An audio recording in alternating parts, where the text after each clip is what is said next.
देखिए, सबसे पहले तो मैं देश के प्रधानमंत्री आदरणीय नरेंद्र मोदी जी, भारतीय जनता पार्टी के हमारे राष्ट्रीय अध्यक्ष आदरणीय जगत प्रकाश नड्डा जी, भारतीय जनता पार्टी के हमारे बहुत वरिष्ठ नेता और हरियाणा प्रदेश का लगातार नेतृत्व कर रहे प्रदेश के यशस्वी मुख्यमंत्री आदरणीय मनोहर लाल जी, हमारे प्रदेश के अध्यक्ष हमारे जुझारू साथी सांसद नायब सैनी जी और तमाम पार्टी नेतृत्व का मैं बहुत बहुत आभार प्रकट करता हूं कि जिन्होंने मुझ जैसे एक कार्यकर्ता के ऊपर ये विश्वास किया और मुझे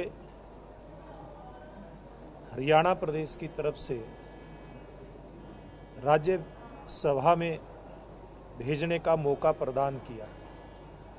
जहाँ तक राज्यसभा में काम की बात है तो निश्चित रूप से हरियाणा समेत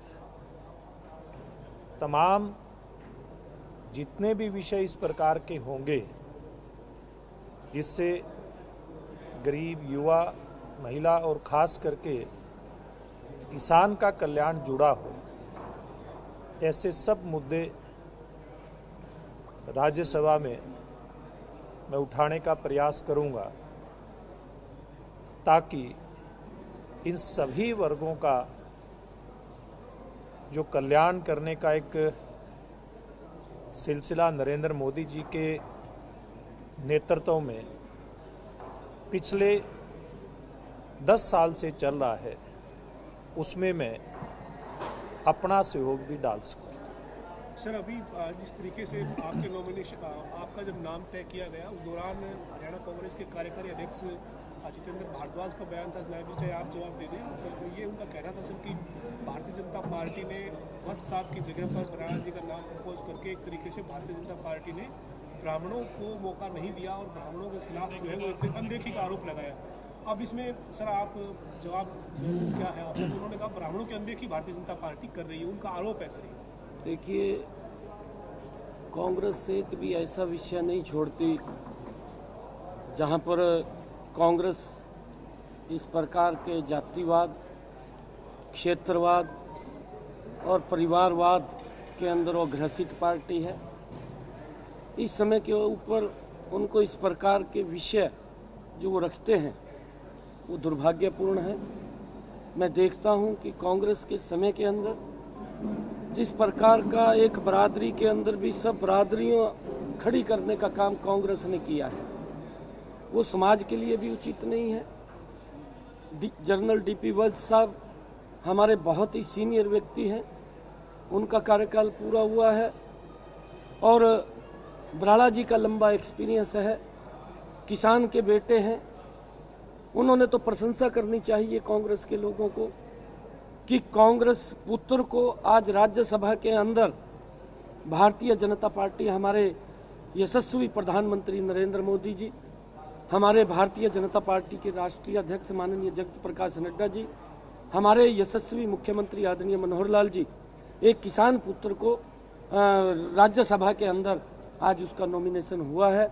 और ये जात पात की जो राजनीति है ये कांग्रेस करती है, ये कांग्रेस के अध्यक्ष को बखूबी समझना चाहिए।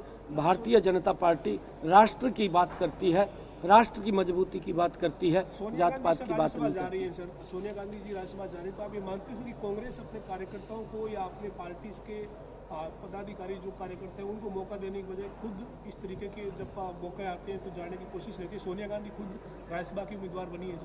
आज देखिए, क्योंकि नरेंद्र मोदी जी के नेतृत्व में आज गरीब व्यक्ति का जो विकास हुआ है, उस तक जो योजनाबद्ध तरीके से लाभ पहुंचा है, आज कांग्रेस को ये लगने लगा है कि हम शायद किसी सीट से जीत करके नहीं आ पाएंगे। तो उसका विशेष ये कारण है कि कांग्रेस के बड़े बड़े नेता आज उन्होंने राज्यसभा की तरफ अपना रुख किया है कि राज्यसभा से चुन करके आ जाएं, परंतु वहां पर सबसे पहले तो परिवार ही है, परिवार को ही ध्यान में रखते हैं वो लोग। उसके बाद सेकेंडरी विषय है, यहाँ पर कार्यकर्ता की वैल्यू है। सबसे पहले कार्यकर्ता को देखते हैं, कार्यकर्ता का सम्मान करते हैं। मैंने कहा है कि लंबे समय तक सुभाष बराला जी ने पार्टी में किसान मोर्चा के अध्यक्ष के नाते सेवा की है। सबसे पहले तो युवा मोर्चा के प्रदेश अध्यक्ष के नाते लगातार हरियाणा में मजबूती से काम किया है। फिर किसान मोर्चा का अध्यक्ष होने के नाते हरियाणा प्रदेश के किसानों की आवाज को लगातार इन्होंने बुलंद किया है। और फिर पार्टी के अध्यक्ष होने के नाते भी इन्होंने लंबे समय तक कार्य किया है, पार्टी को मजबूत किया है और टोहाना से विधायक भी रहे हैं। और अब पार्टी ने निर्णय किया है कि एक किसान के बेटे को, जो लगातार किसानों के हित की बात करता है, तो उसको राज्यसभा के अंदर भेजना चाहिए। ये इनके काम का जो इन्होंने कार्य किया है उसके आधार के ऊपर पार्टी ने इनको चयनित किया है। यहाँ पर जातिवाद या परिवारवाद देख करके नहीं होता है, यहाँ पर काम के बल के ऊपर होता है।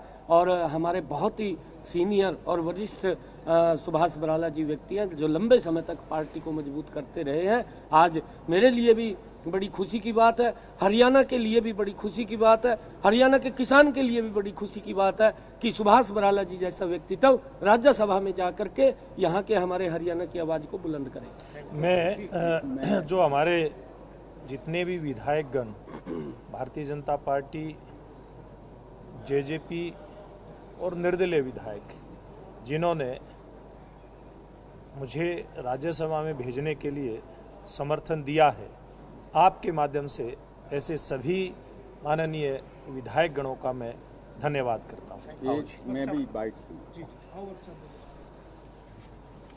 सबसे पहले मैं पार्टी हाईकमांड और मुख्यमंत्री जी का धन्यवाद करता हूँ कि किसान पुत्र ही नहीं, किसान अब भी खेत में रहते हैं और खेती करते हैं।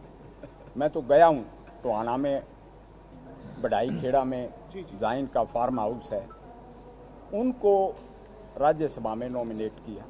किसकी जगह?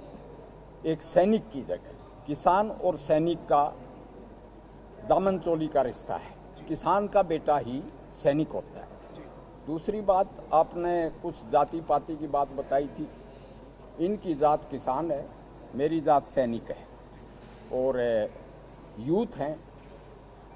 कांग्रेस वाले जो कह रहे ना कांग्रेस की बात करता हूँ मैं भिवानी में भी क्लियर किया था कि मेरी जगह जिसको पार्टी चुनेगी, मेरी तरफ से वो सैनिक भी है, 2 मिनट में करता हूँ मैं मीडिया में, किसान भी है और ईमानदार भी है और ब्राह्मण भी है और सर्वमान्य भी है, सर्वजातीय भी है।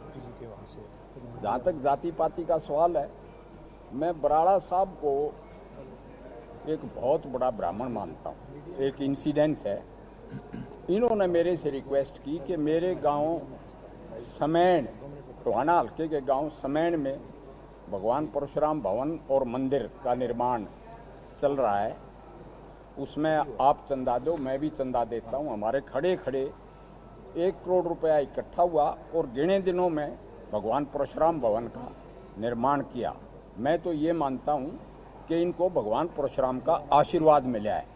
अक्षत्रिय होके इन्होंने मंदिर की नींव डाली मेरे साथ, तो भगवान परशुराम का जिन पे आशीर्वाद हो और खुद किसान और साथ में सैनिक, तो मैं कहूँगा कि जाति पाति से ऊपर उठ के राष्ट्र प्रथम की मेंटेलिटी अख्तियार करे कांग्रेस।